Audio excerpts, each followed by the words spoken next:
Karena yang namanya pernikahan ibadah apa bukan? Pernikahan ibadah kan? Maka dinikmati semuanya sebagai ibadah. Dinikmati semuanya sebagai ibadah. Jadi kalau seandainya dinikmati semuanya sebagai ibadah, Masya Allah. Apa coba? Semuanya akan terasa nyaman karena dinikmati sebagai ibadah. Tidak ada emosi marah-marah dalam suami istri. Karena apa? Masa ibadah marah-marah? Masa ibadah? Kita kan suami istri. Bapak kan ibadah nikah dengan saya.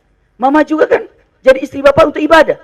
Masa lagi ibadah bareng-bareng, bapak pelotot-pelotot petantang-petenteng begini? Ini kan ibadah ini. Subhanallah, ini ibadah.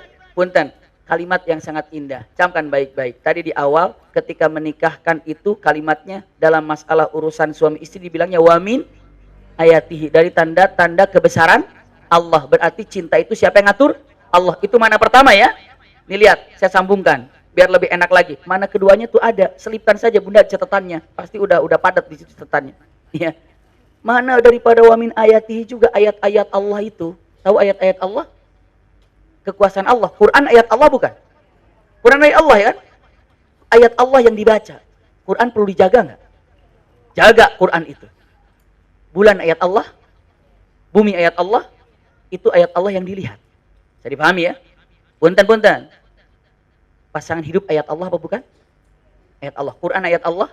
Seakan-akan para ulama mengatakan, Anda menjaga pasangan Anda seperti Anda menjaga ayat Allah yang Quran ini.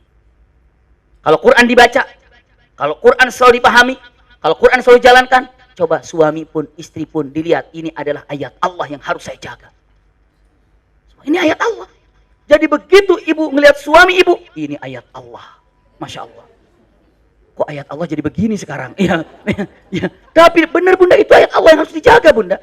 Karena yang namanya suami ibu adalah ayat Allah. Kok bisa ya ibu, suami ibu yang ketemunya aja besar, sampai sekarang bisa bekerja, mengeluarkan keringat dan lelah, hasilnya buat siapa?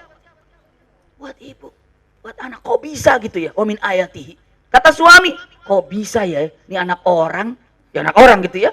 Ketemunya juga besar, setelah itu dia setia sama saya, bahkan menyimpan keturunan saya di perutnya, di rahimnya selama 9 bulan, melahirkan sakit, menyusuinya juga selama 2 tahun. Kok bisa ya? Mencintai saya, setia kepada saya. Udah lahir anak pertama, anak kedua lagi, anak ketiga lagi. Nggak capek-capek ya. Wa min ayati. Ini ayat Allah yang harus dijaga. Kalau masing-masing pasangan hidup tahu kalau pasangannya itu adalah ayat Allah, pasti akan diapa? Jaga. Masya Allah, ini majelis-majelis ini cerdas semuanya, senang ini. Saya nggak terlalu cepat bicaranya nggak kan? Ya kalau nggak terlalu cepat ngantuk nantinya. Iya. Tapi enak, Masya Allah di sini semuanya. Wah, catatannya, nggak tahu nyatet apa gambar, saya nggak paham. Yang penting ngelihat penanya nari semua dari tadi itu. Wah, nari semuanya luar biasa ya. Begitu selesai kajiannya bawa ke rumah, pelajaran apa tadi dibuka? Apa saya nulis apa ini? Nggak paham tadi kecepatan saya nulis.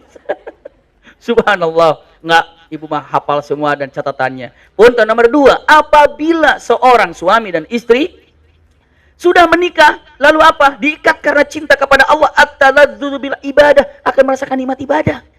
Masya Allah, nikmat ibadahnya. Nikmat ibadah. Bahkan punten, bahagianya seorang pasangan hidup apabila ada kriteria ini. Baik itu ada di istri ataupun ada di suami. Apa?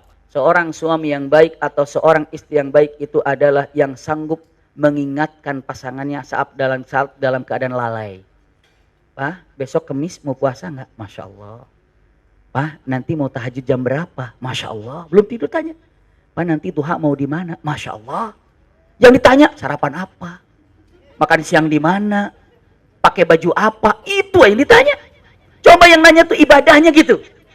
Tanyanya, Pak, makan siang di mana? Itu kan biasa ibu nanya.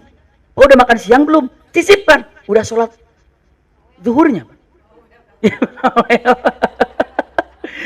Itu penting. Kenapa? Biarkan tidak ada kata-kata bawel yang terbaik kecuali mengingatkan dalam kebaikan.